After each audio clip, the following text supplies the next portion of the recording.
There once was a village nestled in a misty valley, where no one was too rich, and no one was too poor.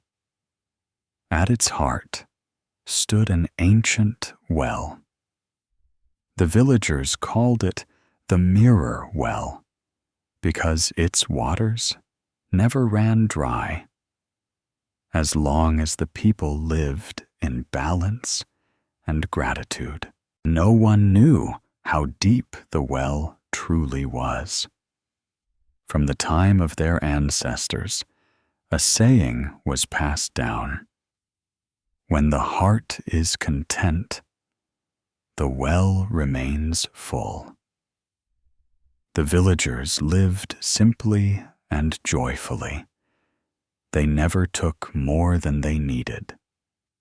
Every morning, children brought small clay jars, adults carried wooden pails, and they greeted one another with warm nods and quiet smiles.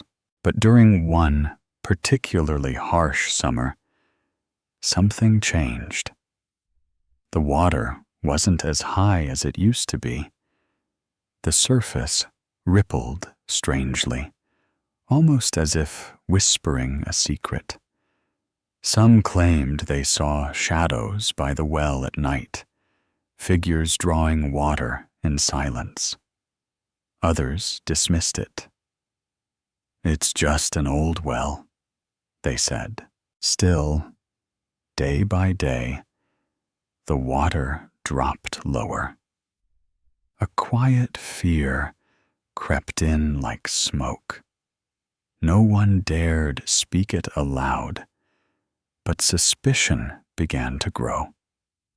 One glance at a neighbor, a longer wait at the well, a nervous tightening of fingers on a handle. What was once a village of trust began to shift. The well, once a source of life, had become a mirror, reflecting the first cracks forming in the soul of man. And the well itself? It neither dried up nor overflowed. It simply watched. One fog-laced morning, as the village stirred with its usual rhythm of silent worry and weary eyes, a stranger arrived. He wore a dark green cloak that trailed along the ground, and though his face was kind, his eyes gleamed with a sharpness the villagers couldn't place. He introduced himself as Elias, a wanderer of ancient lands, a scholar of forgotten wisdom. He claimed to have studied wells and rivers that answered to men's desires. "The Mirror Well," he said, running a gloved hand over the edge of the stone rim, "is no ordinary well. It reflects not only the sky, but the hunger of those who drink from it." The villagers gathered around him, drawn by both fear and fascination. Elias spoke of an ancient method that could summon greater water than ever before. "A secret rite," he whispered. "If one offers something personal, an object of value, something tied to the soul, the well will reward them with abundance, water beyond imagining." At first, the village elders dismissed him. "We do not barter with nature," they warned. But not everyone agreed. One man stepped forward. His name was Callan, a miller who had lost his crops to the drought and watched his children grow thin. Desperate, he offered his father's ring. a golden heirloom passed down for generations, and dropped it into the well. The next morning, the water had risen by an inch. Gasps echoed across the village square. Whispers turned to excitement. Elias only smiled. Soon, others followed. A woman gave up her wedding locket. A boy sacrificed his flute. A merchant dropped in a pouch of silver. Each time, the water climbed higher. It became a game, a ritual. The well glistened again, and the villagers praised Elias as a prophet. But something had shifted. Their eyes no longer searched each other for warmth, but for what the other might give up next. Small tokens turned into larger sacrifices. One family threw in their daughter's dowry. Another man, his horse. The offerings grew, and so did the hunger. The well brimmed, yes, but the village no longer laughed. They no longer shared bread beneath the trees. Doors remained shut. Nights grew colder, not from weather, but from a creeping silence, one no fire could melt. And still, Elias watched. He never drew water himself, nor made any offering. He only stood by the well, each day, his cloak darker than before, his smile thinner. Some began to question, "What happens to the things we give?" A girl asked one evening, voice trembling. "They are not lost," Elias said. "They are transformed. The well takes what it is offered and returns what is deserved." But what, they wondered, did they truly deserve? The villagers had once feared the drought, but now they feared each other. They clutched their trinkets and secrets tighter. Suspicion was a new currency, and the well, glistening in the moonlight, seemed deeper than before, not just in water, but in what it now reflected: desire, masked as need, and the first roots of greed, blooming quietly beneath the stone. Weeks passed. The well no longer simply offered water. It commanded reverence. It had become a shrine, its stone edges adorned with candles, offerings, and whispered prayers. Villagers began to kneel before it, not in gratitude, but in supplication. The transformation was subtle at first. Children were taught to bow their heads when passing the well. Elders instructed the young to respect the source. But respect turned to ritual, and ritual to worship. What began as a survival instinct now wore the robes of a new belief. They no longer remembered the well as something built by their ancestors, crafted by hands now long buried in the hills. Instead, it became a giver, a judge, a voice. It was no longer the water that quenched their thirst, but the act of giving itself that fed them. And so they gave more. A mother cast her grandmother's Bible into the depths, hoping to cure her son's cough. A farmer slaughtered his only ox and spilled its blood across the stone, whispering for a better harvest. The town blacksmith melted his wedding band into a crude idol and placed it on the well's edge, trembling as he prayed. They said the water shined brighter each time, but with each offering, the people grew dimmer. Children stopped playing in the village square. Old friends no longer visited one another's homes. Fear haunted every smile. Guilt lingered behind every gesture. Those who gave were praised. Those who didn't were questioned. One evening, a blind girl named Mara stood before the well. She held nothing in her hands. "What do you bring?" Elias asked, his voice soft but firm. "Nothing," she replied, her pale eyes lifted. "I've already lost everything." A pause. The villagers watched. "Then you must give your voice," Elias said. Mara hesitated. "My voice is all I have." "Then it is worthy," she sang. It was a soft, trembling melody, full of sorrow and longing. When she finished, the well stirred, not in brightness, but in silence. Nothing changed. No water rose. No miracle came. And yet, Mara smiled. "I gave," she whispered, and turned away.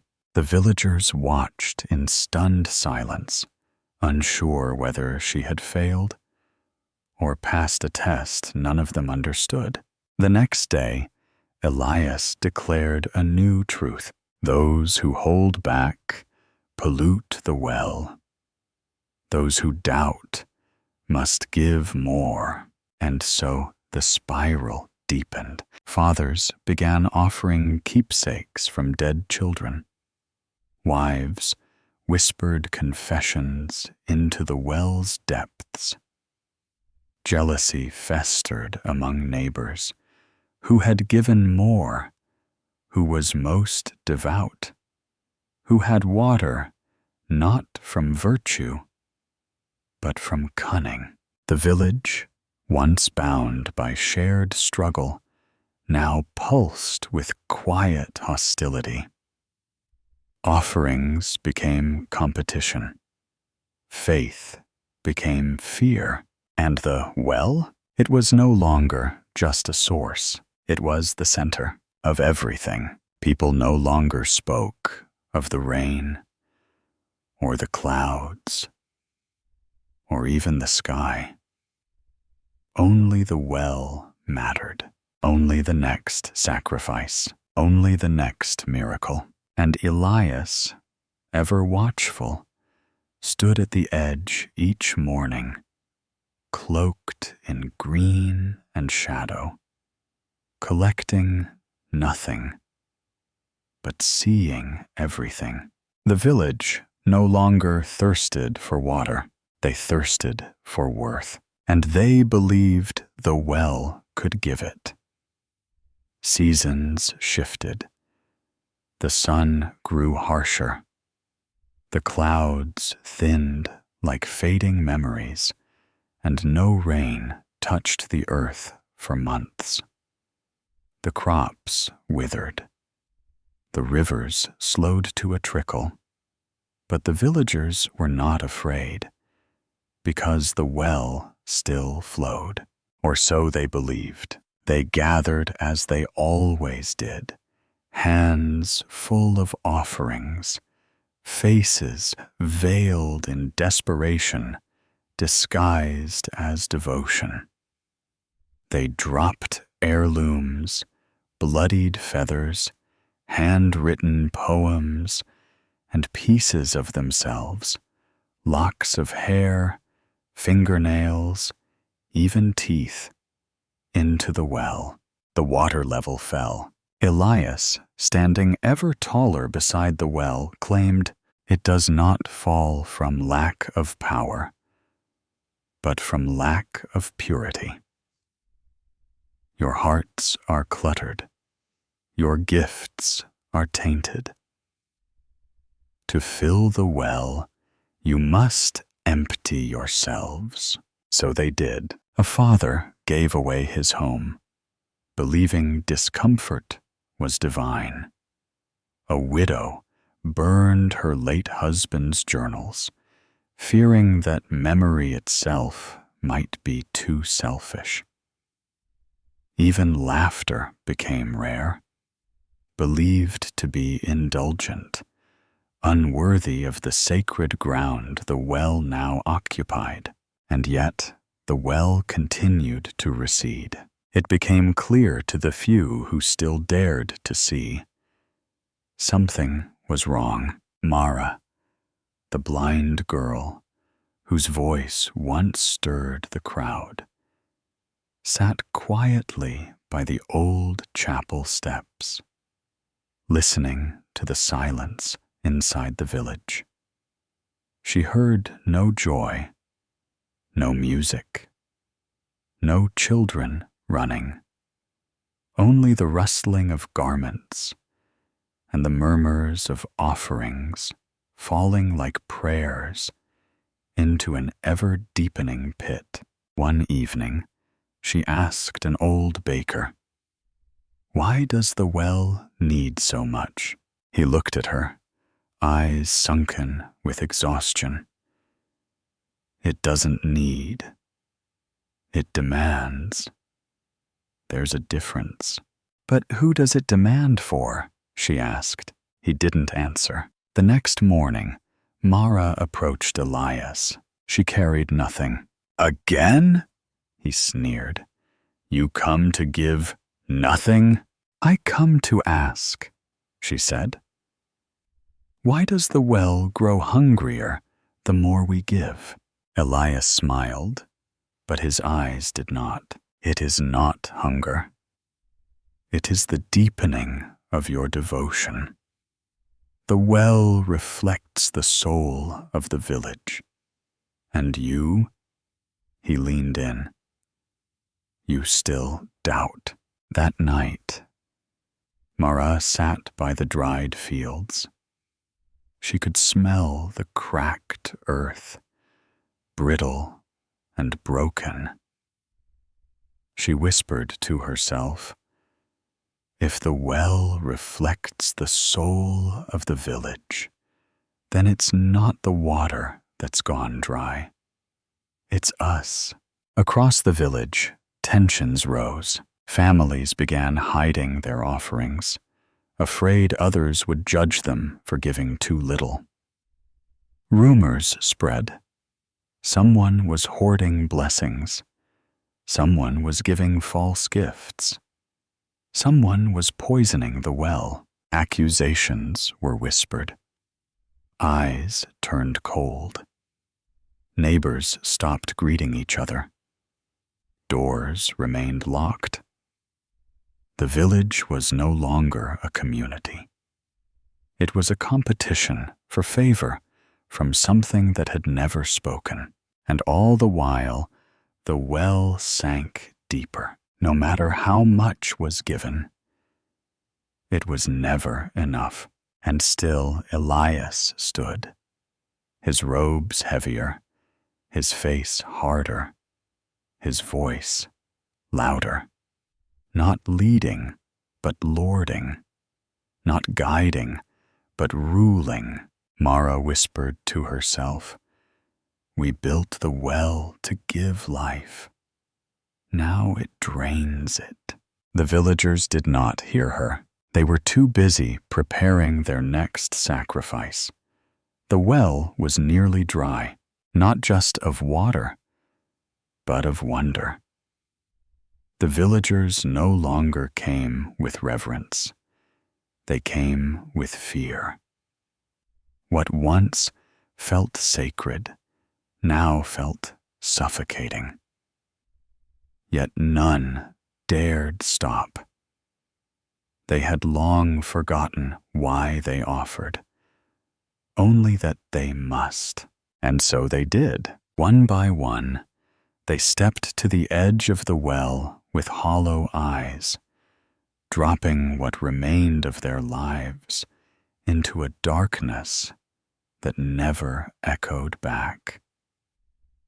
Rings of soot circled the stone, marking each season of desperation. The well had become a wound in the earth, wide, unhealing, and hungry.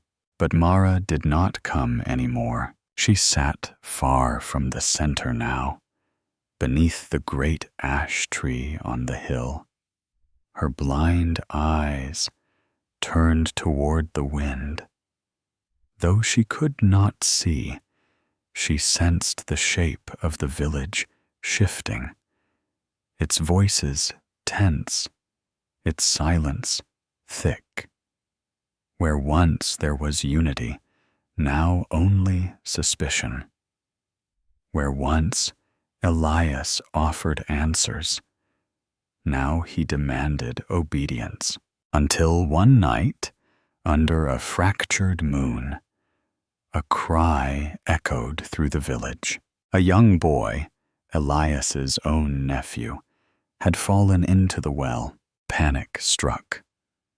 The villagers gathered in a frenzy, shouting, blaming, trembling.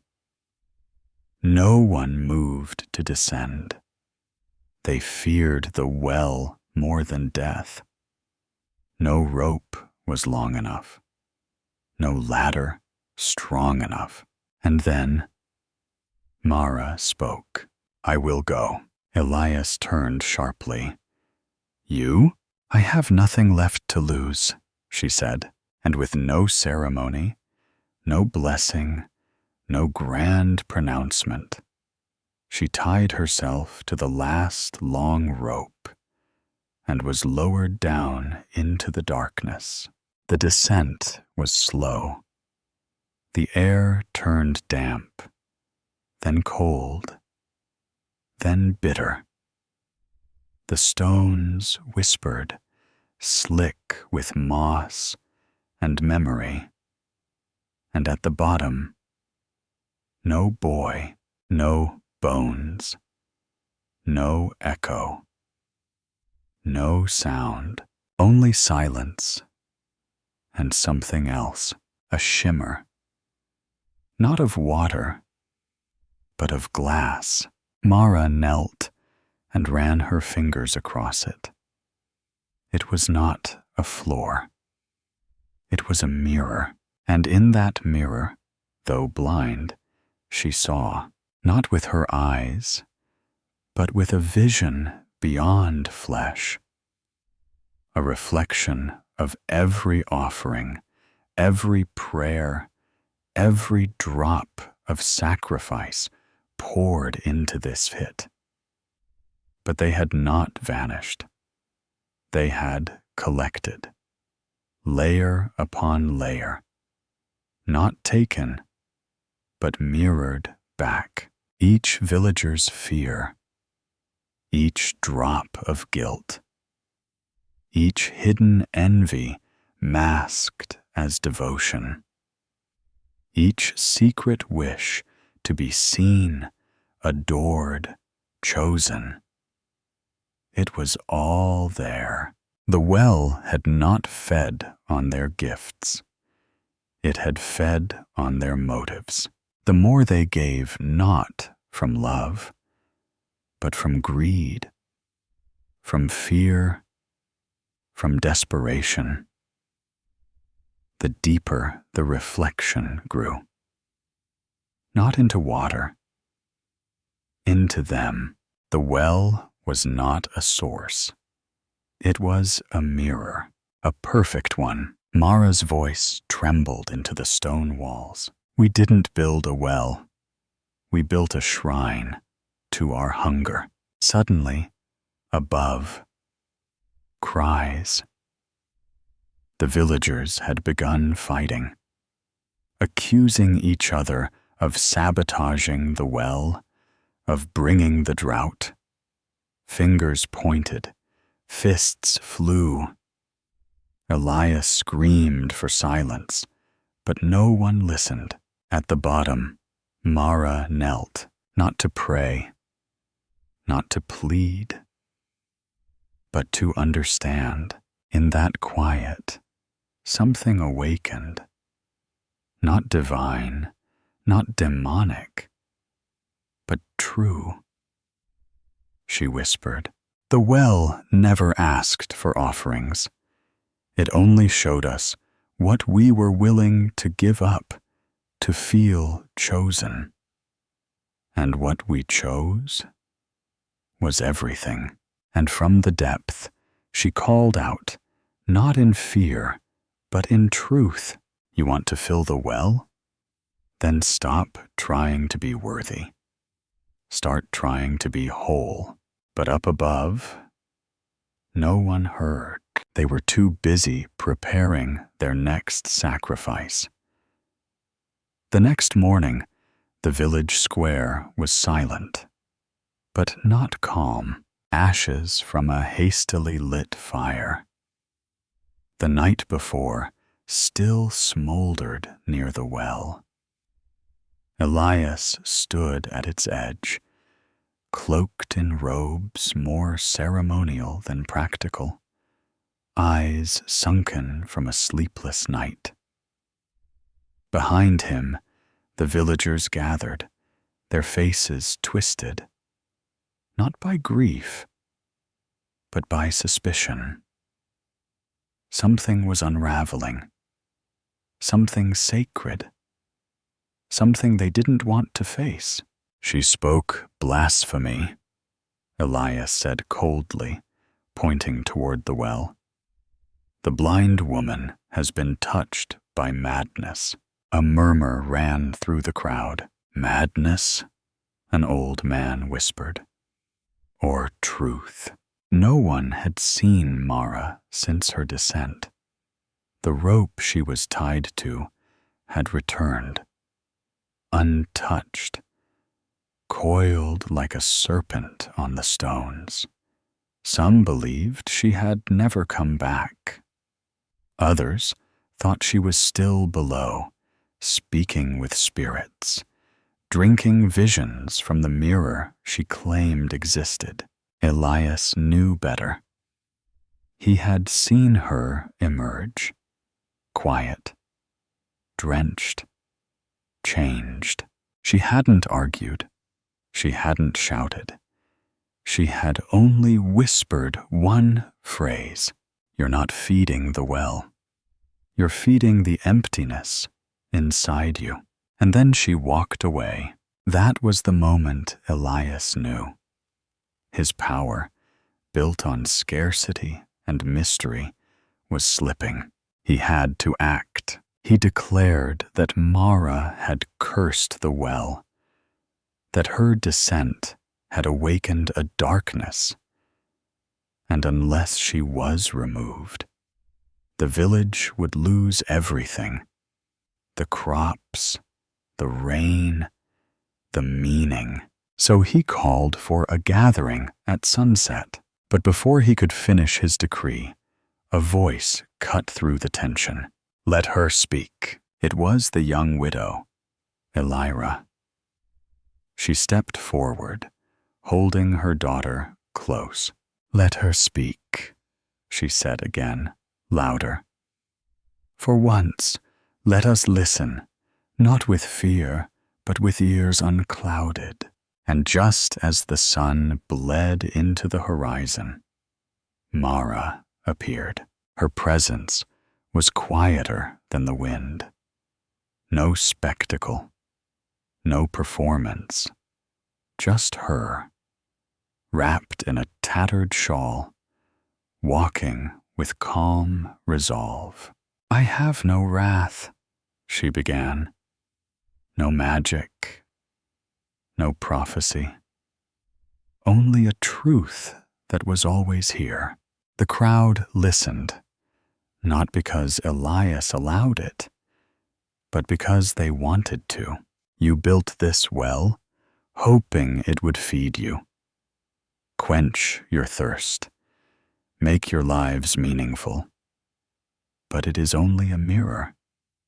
And what it shows is that we've built our lives on longing, not living. She paused, her hand gently brushing the edge of the well's stone mouth. We came here to give, but we never asked why. We prayed, but never questioned to whom. We offered, but only because we were afraid of what would happen if we didn't. Gasps, murmurs. A few villagers began to weep, quietly, as if remembering something they'd buried. I went to the bottom, Mara continued, not to find water, but to find us. And all I saw was hunger, endless, echoing hunger. Not for food, not for rain, but for meaning, for validation, for identity. Her voice grew firm, not angry, but sharp with clarity. You gave to the well, hoping it would make you worthy. But it was never the well that needed filling. It was you. Elias stepped forward, desperate to regain control. She lies. Mara turned to him, not with hatred, but pity. No, I see.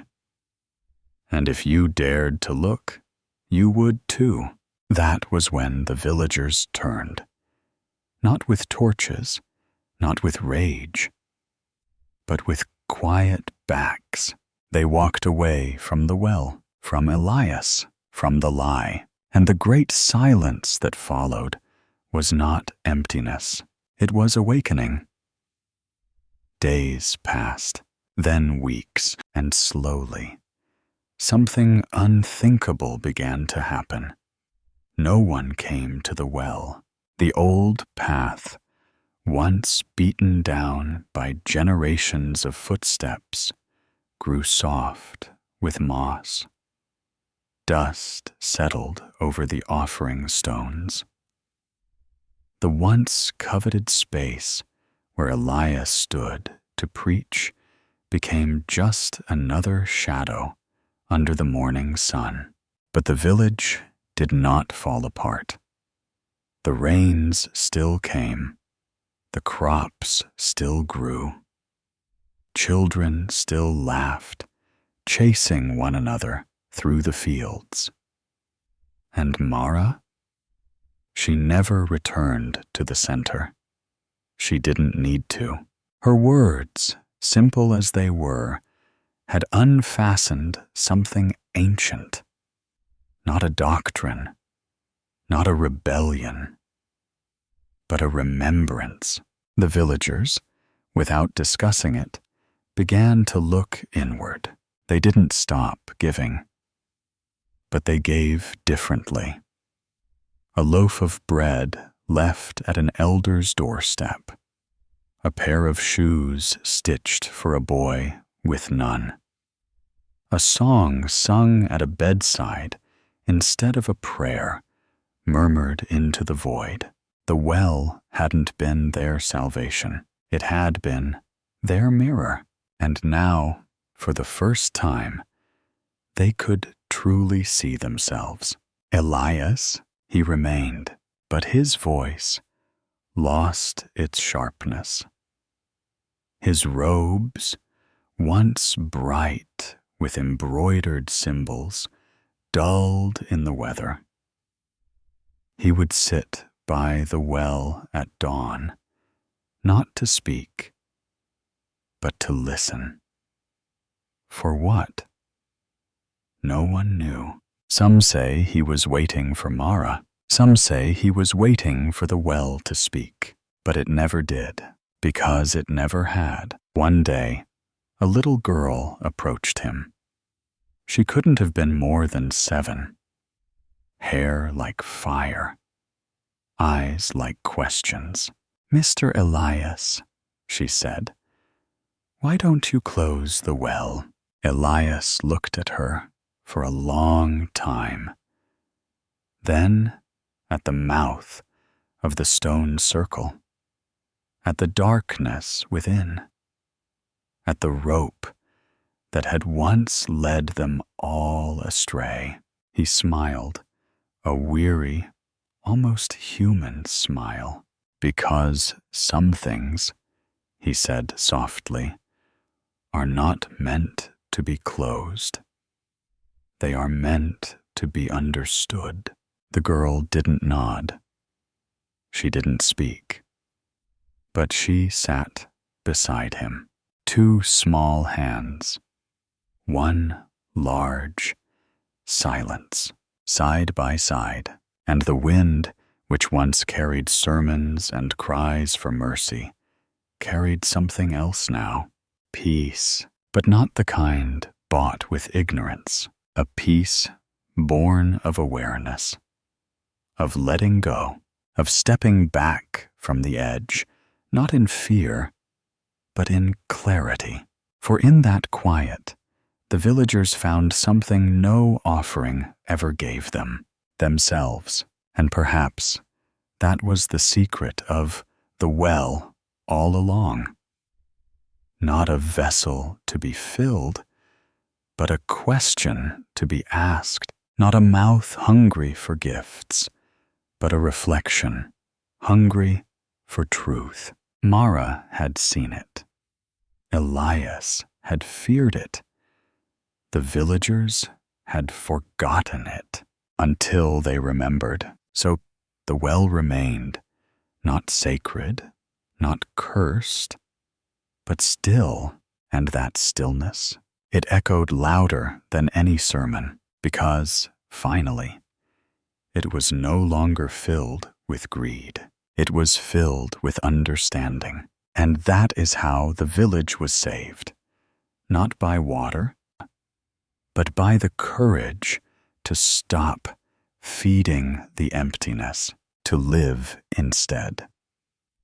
We often blame the world for the emptiness we feel. But perhaps it is we who keep throwing our hopes, cravings, and fears into a bottomless well, believing it will then one day give us peace. Yet, as the story of Elias and the well teaches us, there is no well deep enough to satisfy a hunger we haven't dared to face.